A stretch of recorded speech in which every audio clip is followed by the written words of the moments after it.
जय सिया राम।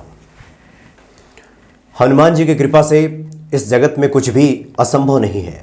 जो असंभव को भी संभव कर दे वही तो हनुमान जी हैं।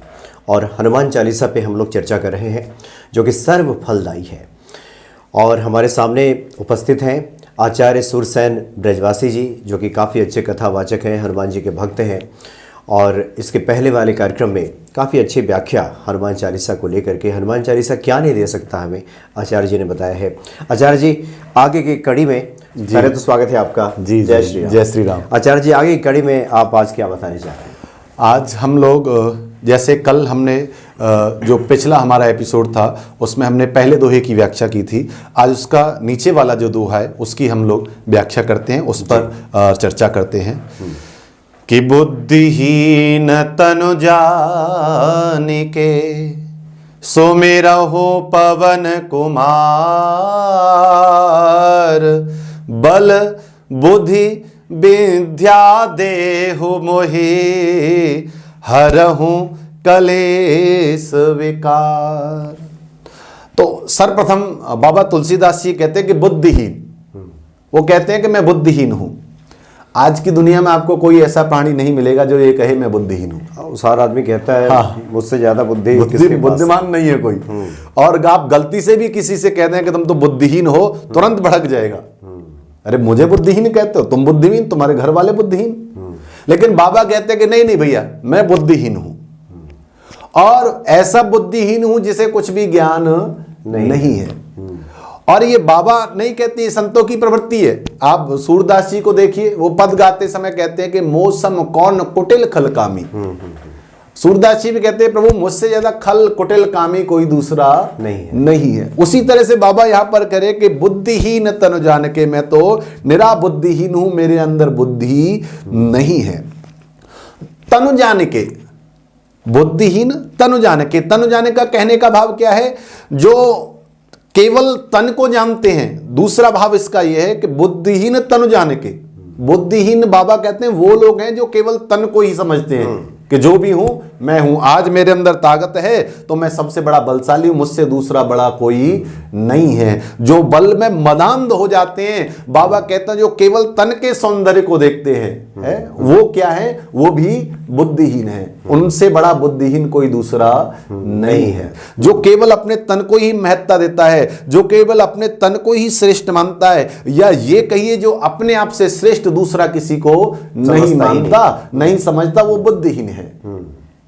वो और उसे आप दूसरी कोई उपाधि नहीं दे सकते। और तीसरा भाव बनता है कि बुद्धिहीन तनु जान के सुमिरहु, अर्थात बाबा कहते हैं कि बुद्धिहीन तनु जान के सुमिरहु।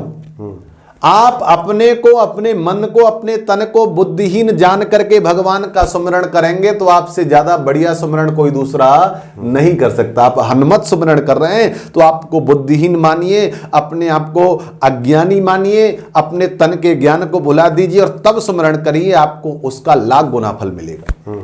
जी, अगर आप अपने बल को मान करके, अगर आप अपने देह के ध्यान में रख के, आप अपनी बुद्धि का निर्णय करते हुए भजन पाठ, पूजा, हनुमान चालीसा का पाठ करेंगे तो उतना फल आपको नहीं मिलेगा जितना फल आपको अज्ञानी बनने में मिलेगा, जो केवल और केवल अपने मन को, अपने तन को अज्ञानी मान करके करोगे। क्योंकि इसी में कहा गया है कि मान मेरा कहना नहीं तो पछताएगा, माटी का खिलौना माटी में मिल जाएगा।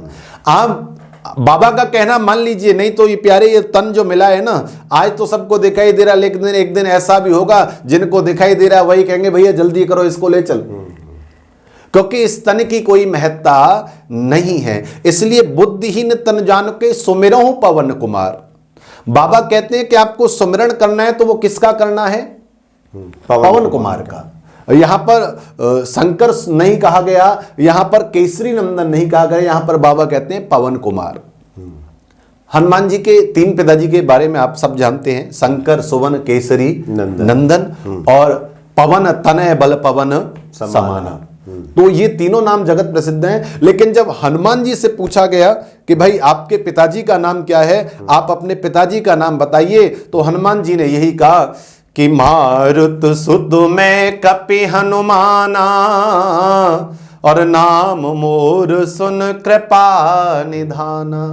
तो वहां पर उन्होंने ये नहीं कहा मैं केसरी नंदन हूं, वहां पर उन्होंने ये नहीं कहा कि मैं शंकर का हूं, उन्होंने वहां पर कहा केवल मैं मारुत सुत हूं, मैं हनुमान का पुत्र हूं, मैं हनुमान का ही हूं, मैं पवन पुत्र हूं, मैं पवन का ही हूं। उन्होंने वहां पर ये वर्णन किया। तो पवन कहा गया, तो ऐसा वर्णन आता है कि अब तो थोड़ा कम हो गया, लेकिन पुराने समय में कि पिता के जो लक्षण होते थे वो पुत्र के अंदर दिखाई देते थे।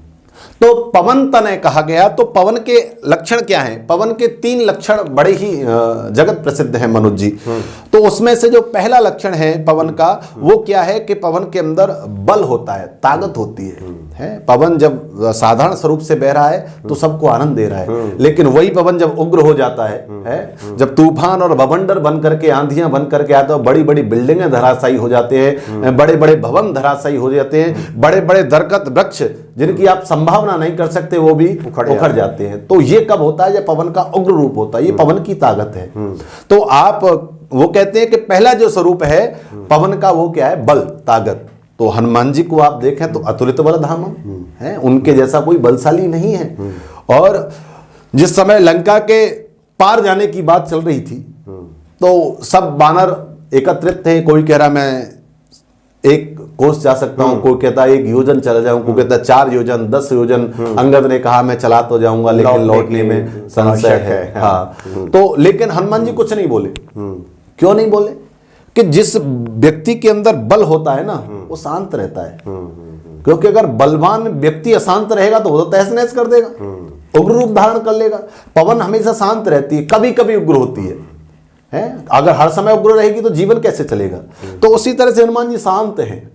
यद्यपि उसमें कई कारण थे, उनका श्राप भी उसके अंदर था, लेकिन वैसे भी आप जो अच्छा बलशाली बुद्धि वाला व्यक्ति होगा वो शांत रहता है। तो उनको कहा गया कि भाई तुम तो बहुत बड़े बलशाली हो। जब उन्हें कहा गया और बलशाली के साथ साथ उन्हें यह कहा गया कि आपको प्रभु राम का काज करना है, तो तुरंत हनुमान जी अपने स्वरूप में प्रकट हो गए कि प्रभु के कार्य के लिए तो मैं चाहे जो कर बैठूं, क्योंकि मैं राम का सेवक हूं। और सेवक वही है, सेवक सो जो करे सेवकाई है। सेवक वही है जो सेवक का धर्म निभाए, सेवक का कार्य करे। क्योंकि शास्त्र में कहा गया है सबसे सेवक धर्म कठोरा। जितने भी आप धर्म हैं, पिता का धर्म, पुत्र का धर्म, पत्नी का धर्म, बंधु का धर्म, बांधव का धर्म, उन सबसे जो कठिन धर्म है वो सेवक का है। क्योंकि सेवक को स्वामी की सेवा करनी है, और स्वामी की सेवा उस प्रकार से करनी है कि ताकि स्वामी की सेवा में कोई भी बाधा ना आए। इस प्रकार से सेवा करनी है। तो उसके लिए आपको हर समय सतर्क रहना होता है, सावधान रहना होता है। तो ऐसे जो बलशाली हैं वो कौन है? पवन पुत्र है। तो पहला लक्षण हनुमान जी के अंदर है कि वो बलशाली है। दूसरा लक्षण जो है पवन का, वो आप देखेंगे पवन जो है ना वो प्राण रक्षा करती है। आप बिना भोजन के 1 महीने जीवित रह सकते हैं, आप बिना जल के 1 सप्ताह जीवित रह सकते हैं, लेकिन बिना वायु के आप कुछ मिनट भी जीवित नहीं रह सकते, क्षण भर के लिए भी। हाँ, क्षण भर भी। आपको अगर श्वास आ रहा है, जा रहा है, उसके बाद फिर आपको श्वास चाहिए, अगर वो नहीं आता है तो स्थिति बिगड़ जाती है। आप इसी समय कोविड जैसी महामारी जो हम लोगों ने देखी, आप उसमें देखिए कि कितने लोगों का जीवन केवल और केवल इस वजह से गया क्योंकि उन्हें प्राणवायु नहीं मिल पाई। तो दूसरा जो लक्षण है पवन का, वो प्राण रक्षा करना है, क्योंकि वो हर समय आपको वो प्राणवायु प्रदान करते हैं जिससे आपका जीवन चलता है। आप हनुमान जी को देखिए, आप रामचरितमानस पूरे को देख लीजिए। 5 पात्र ऐसे हैं, प्रमुख पात्र, जिनकी हनुमान जी ने प्राणों की रक्षा की। सर्वप्रथम आप सीता जी को देख लीजिए। पहला जो पात्र है सीता जी हैं, उन्होंने जब रावण उनके पास आया और उन्होंने कहा कि अगर 1 महीने में तुमने मेरा कहा नहीं माना तो मैं काढ़ कृपान मार दूंगा तुम्हें, तो माता जानकी ने उस समय कहा कि आन काठ रचिता बनाई, मात अनन पुल देहूं लगाई। अब तो इस समय आप मेरे लिए चिता बना दीजिए और चिता के ऊपर आग लगा करके मुझे उसमें भस्म कर दीजिए। उस समय हनुमान जी जो पहुंचे वो प्राण रक्षक बन करके पहुंचे हैं। जब मुद्रिका वहां पर उतारी डाली गई है, तो उस समय जब जिस समय मुद्रिका डाली गई तो मानो मां जानकी के प्राणों का संचार हो गया, मां जानकी के प्राण लौट आए। तो इस प्रकार से हनुमान जी ने पहले जो रामचरितमानस की जो प्रमुख पात्र हैं मां जानकी जी, उनके प्राणों की रक्षा की। दूसरी सुग्रीव, ऋष्यमुख पर्वत पर रह रहा है, कभी भी भाई उसका आकर के उसका अंत कर सकता है। तो ऐसा जो सुग्रीव है उसको किससे मिलवाया? प्रभु श्री राम से, और राम से सुग्रीव को मिला करके उसके प्राणों की रक्षा की, क्योंकि भगवान ने स्वयं अपने हाथ से बाली का वध किया। तो बाली का जब वध हो गया तो जो सुग्रीव था उसका जो प्राण संकट था वो दूर हो गया। तो दूसरा आपने देखा कि सुग्रीव के प्राणों की रक्षा की। तीसरा आप इसके अंदर पाते हैं विभीषण। विभीषण जिस समय लंका में रह रहे थे तो उनका कहना यह था कि भैया मैं तो ऐसे रह रहा हूं जैसे 32 दांतों के बीच में जीव रहती है, पता नहीं कब कौन सा दांत आकर के आक्रमण कर दे। तो ऐसी स्थिति में विभीषण जी थे। तो ऐसी स्थिति से निकाल करके प्रभु श्री राम के चरणों में पहुंचाया है और कहा कि अब आप अभय हो जाइए, आप निर्भय हो जाइए, अब आपको इन दांतों के बीच में रहने की आवश्यकता नहीं है। और दूसरी बात, जिस समय हताश हो गए थे विभीषण जी तो उस समय एक और बात बताई थी उन्होंने कहा, देखो आप जीव कह रहे हो ना अपने आप को, तो ध्यान देना, व्यक्ति जिस समय पैदा होता है उस समय दांत नहीं होते, केवल जीभ होती है। और जिस समय व्यक्ति युवावस्था को पार कर जाता है उस समय भी केवल और केवल जीभ रहती है, दांत चले जाते हैं। तो दांत जो है वो थोड़े समय के लिए हैं, आपके प्रारंभ में भी दांत नहीं और अंत में भी दांत नहीं। तो कहने का भाव है कि वो हनुमान जी उस समय उनको समझा रहे हैं कि इस समय जो आपके ऊपर संकट है वो थोड़े समय का ही है, पहले भी नहीं था और आगे भी नहीं रहेगा। क्योंकि मैं जाऊंगा ठाकुर जी से जाकर के प्रभु से कहूंगा कि आपका सेवक एक वहां है और आप वहां आएंगे तो आप निर्भय हो जाएंगे, तो आपके प्राणों का संकट समाप्त। तो तीसरा जो मुख्य किरदार है वो विभीषण जी है जिनके प्राणों की रक्षा की। चौथा भरतलाल। जिस समय प्रभु राम को 14 वर्ष पूर्ण हो गए और भगवान को लंका से जाने में थोड़ी देर हुई तो हनुमान जी को पहले भेजा कि जाइए, जाकर के मेरे भरत को कहिए कि मैं आने वाला हूं, अगर समय पर आप नहीं पहुंचे तो बहुत बड़ा अनर्थ हो जाएगा। और जिस समय हनुमान जी पहुंचे तो देखा चिता बना करके तैयार कर रखी है भरत जी ने कि अब तो मैं अपने प्राणों की आहुति दे ही देता हूं, क्योंकि प्रभु श्री राम अभी तक नहीं आए हैं अभी तक। तो उस समय उन्होंने जाकर के विप्र रूप धरे वचन सुनाए हैं। उस समय ब्राह्मण का वेश धार करके बताया कि आप ठहरिए, तनिक देर आप विश्राम करिए, क्योंकि प्रभु श्री राम आने वाले हैं, पहुंचने वाले हैं। तो इस प्रकार से श्री राम के जो परम भक्त भरतलाल जी थे उनके भी प्राणों की रक्षा हनुमान जी ने की। पांचवा आप देखते हैं कि श्री लखनलाल, जिस समय मेघनाथ ने अमोघ शस्त्री का प्रयोग किया और वो मूर्छित हो गए, और मूर्छित भी इस तरह के हो गए कि सुसेन विद्य ने भी कह दिया कि अब यह बचने वाले नहीं है। बचने का एक ही उपाय है कि अगर इनको संजीवनी ला करके दी जाए तो ये बच सकते हैं। तो उस समय श्री हनुमान जी महाराज संजीवनी लेने के लिए गए, और जब संजीवनी नहीं पहचान पाए तो क्या करें, लौट के आ नहीं सकते, आएंगे तो बहुत देर हो जाएगी। तब उन्होंने पूरा पहाड़ ही उखाड़ लिया है और उसको लेकर के चले आए। तो इस प्रकार से श्री हनुमान जी ने जो प्राणों की रक्षा की वो लक्ष्मण जी के प्राणों की रक्षा की। तो दूसरा जो लक्षण है वायु का, वो प्राण रक्षा, तो हनुमान जी ने सिद्ध कर दिया कि मैंने भी प्राणों की रक्षा की है। तीसरा जो स्वरूप है वो सर्वव्यापकता का है कि प्राण वायु हर जगह है, कहीं आप जहां भी आप जाएं कोई भी ऐसा स्थान नहीं पाएंगे जहां प्राणवायु नहीं है, यत्र तत् सर्वत्र प्राणवायु है। तो ठीक उसी प्रकार से जो श्री हनुमान जी महाराज हैं वो यत्र तत् सर्वत्र हैं, यत्र यत्र रघुनाथ संकीर्तनम है। ऐसा वर्णन आता है कि जहां जहां ठाकुर जी के श्री राम जी के नाम का स्मरण होता है, भगवत चर्चा होती है, वहां पर हनुमान जी पहुंचते हैं।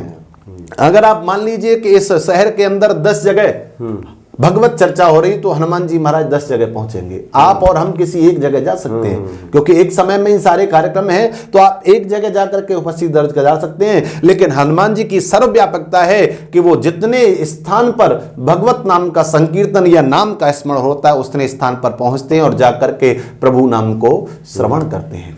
किसी ने मुझसे पूछा जी कि महाराज आप ये बताइए कि आप राम कथा क्यों करते हैं, आपका उद्देश्य क्या है।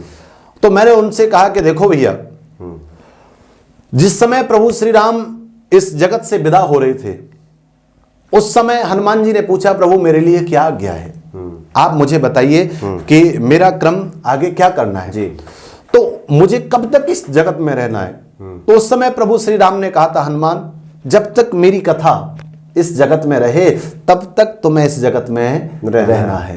तो राम कथा के जो रसिक श्रोता हैं और वक्ता हैं वो हनुमान जी से बड़ा कोई दूसरा नहीं है। तो मैंने उनसे कहा कि भैया मैं तो केवल हनुमान जी इस जगत में रहें और हमारी कथाएं सुनते रहें, केवल इसलिए राम कथा का गुणगान करते हैं, इसलिए हनुमान कथा का गुणगान करते हैं ताकि वह प्रभु हमारे प्रसन्न रहें, आनंदित रहें। तो ऐसे जो पवन तनय उनको इसलिए कहा गया क्योंकि उनकी व्यापकता सब जगह है। जहां जहां प्रभु चर्चा, हरि चर्चा है, वहां वहां हनुमान जी हैं। कहीं कोड़ी के रूप में, आप देखिए तुलसीदास जी को किस रूप में मिले थे, है तो ये उनकी व्यापकता है, वो हर जगह पहुंचते हैं। उनके अंदर राम भक्ति कूट कूट करके भरी हुई है। दूसरा, इस व्यापकता की वजह से ही उन सब के अंदर ये सब स्वरूप विद्यमान है। तीसरा वर्णन आता है बल बुद्धि विद्या देहु मोहे। बल क्या है, बुद्धि क्या है, विद्या क्या है? बाबा कहते हैं कि बल दीजिए। बल, अगर किसी भी व्यक्ति को आप बल दे दें तो बल पाते ही व्यक्ति के अंदर इतना अहम आ जाता है, इतना अभिमान आ जाता है कि वो बल का दुरुपयोग करने लगता है। जितने भी राक्षस आप सुनते हैं उन्होंने सबने तपस्या की है।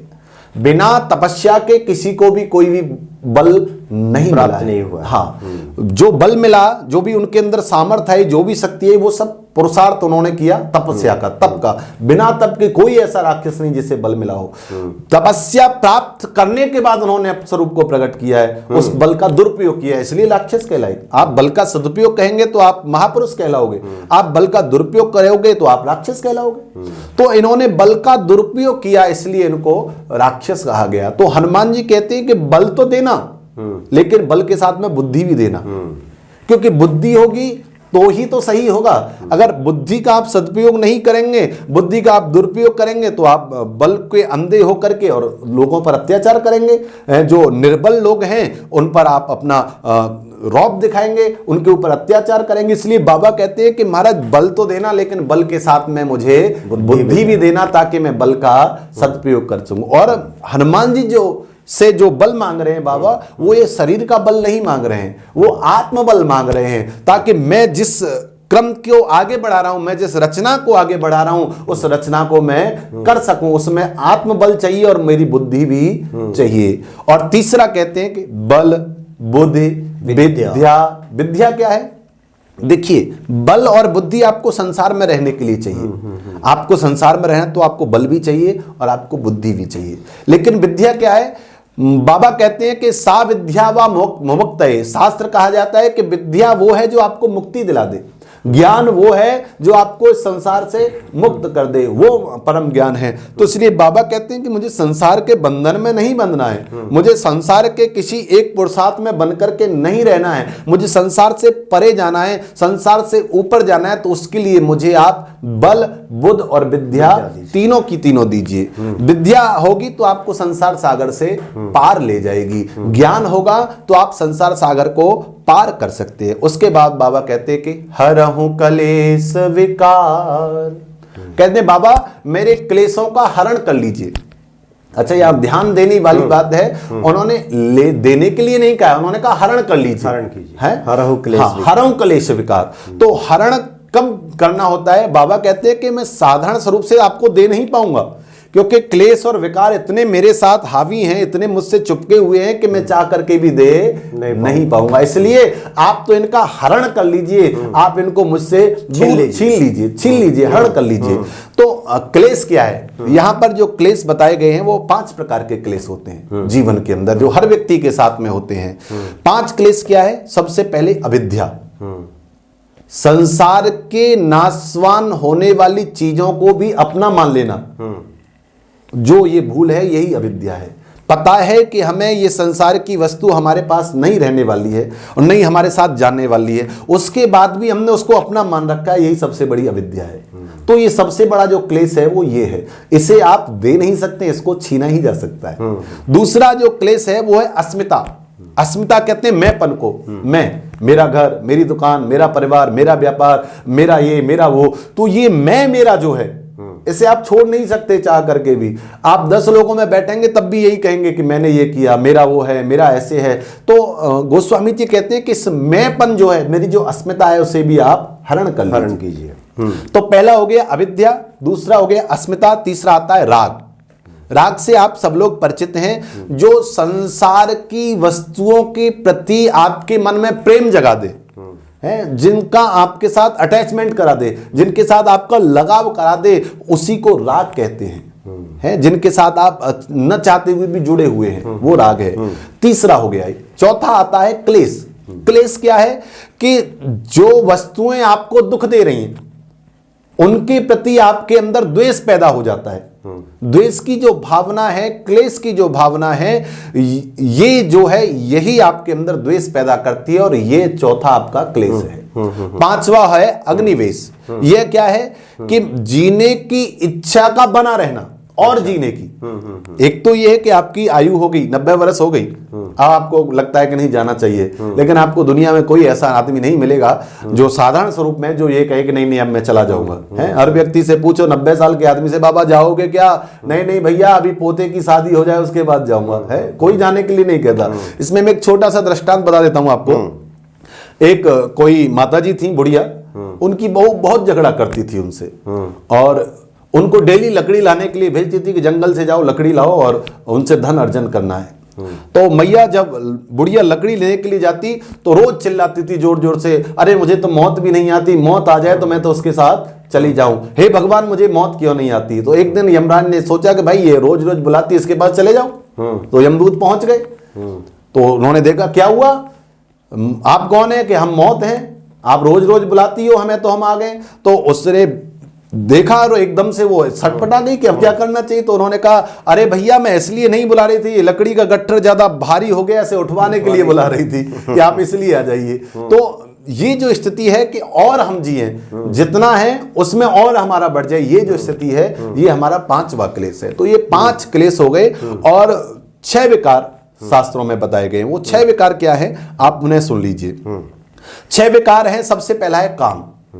काम कहते हैं कि आपकी मन की इच्छा की पूर्ति न होना है, आपके अंदर रोज दो नई इच्छाओं की जागृति होना, ये हमारा काम भावना है। दूसरा इसके अंदर आता है क्रोध। क्रोध कब पैदा होता है? कहा जाता है काम का बेटा ही क्रोध है। अर्थात आपकी जब कामनाएं पूर्ति नहीं होती तो आपको क्रोध आता है। आपने किसी व्यक्ति से कहा कि अमुक कार्य आप पूर्ण करके रखिए, और आपके जाने पर वह कार्य पूर्ण नहीं मिलता है तो आपको क्रोध आ जाता है उसके ऊपर। तो ये जो स्थिति पैदा होती है तो वो काम के बाद क्रोध की स्थिति पैदा होती है। क्रोध। और तीसरा है इसके अंदर लोभ। शास्त्रों में कहा गया जिम प्रत्य लाभ लोभ अधिकाई। आपके पास जो है उसमें और आए और आए और आए, जितने हैं उतने में आपकी संतुष्टि नहीं है, निरंतर आप उसको 2 गुना 4 गुना 6 गुना के उसमें लगे रहते हैं। ये जो है इसी को लोभ कहा जाता है। चौथा है आपका मोह, अर्थात मन का अटक जाना है। बार बार आपका मन उसी चीज में घूम रहा है, उसी को बार बार सोच रहा है, उसी का मनन कर रहा है। तो मन का एक जगह रुक जाना, किसी में फंस जाना, किसी में अटक जाना, ये आपका मोह है। जैसे आपका पुत्र के साथ में हो गया, पत्नी के साथ में हो गया, धन के साथ में हो गया, ये मोह है। 5वां होता है मद। मद कहते हैं अहंकार को, वही मैं, जिसके बिना आप चाहते हैं कि मेरे बिना कुछ नहीं है। तो जब तक ये मैंपना नष्ट नहीं होगा तब तक आपका ये विकार दूर नहीं होगा। और 6वां जो विकार है वो मत्सर है। वो कहता है कि मैं सुखी तो रहूं लेकिन दूसरा सुखी नहीं होना चाहिए। है, जैसे कहा जाता है ना कि व्यक्ति अपने दुख से दुखी नहीं है, दूसरे के सुख से दुखी है। तो ये मत्सर है, वही है ये आपका जो विकार है। ये मत्सर वो है कि जो व्यक्ति को अपने आप से ज्यादा दुख दूसरे को सुखी देख करके होता है, ये आपका मत्सर है। तो बाबा कहते हैं कि हे प्रभु आप इन 5 6 11 हो गए टोटल, 5 और 6 दोनों को मिलाइए आप 11 हो गए। तो बाबा कहते हैं 11 के 11 का हरण कर लीजिए, 11 के 11 से मुझे मुक्ति दिला दीजिए, क्योंकि मेरे अंदर इतनी सामर्थ्य नहीं है कि मैं एक को भी इनसे छोड़ सकूं, दूर भगा सकूं, इसलिए आप मेरे अंदर हरण कर लीजिए। तो ऐसे बाबा की सुंदर जो हनुमान चालीसा है उसका प्रारंभ इस प्रकार से गोस्वामी जी ने किया है कि बुद्धिहीन तनु जान के सुमिरहु पवन कुमार, बल बुद्धि विद्या देहु मोहि हरहु कलेश विकार। बोलिए बाबा हनुमान जी महाराज की जय। आचार्य जी बहुत अच्छी आपने व्याख्या की, और जैसा कि शुरू में इस बात का जिक्र हुआ कि अपने आप में तो सब स्वयं सिद्ध मंत्र ही है। आगे की कड़ी में हम लोग और भी व्याख्या करेंगे, आचार्य जी से जानेंगे। और आचार्य जी मुझे लगता है कि जैसे जैसे ये व्याख्या आगे बढ़ेगी। वैसे वैसे बहुत सारे लोगों की जिज्ञासाएं शांत होती रहेंगी और इसमें काफ़ी कुछ स्पष्ट भी होगा कि आपको हनुमान जी का जो सच्चा स्वरूप है, किस रूप में उनका चिंतन करना चाहिए, मनन करना चाहिए, आराधना करनी चाहिए, ये भी सब धीरे धीरे साफ होता जाएगा। आचार्य जी बहुत बहुत धन्यवाद आपका। आगे कड़ी में जय श्री राम। बात करेंगे। जय श्री राम।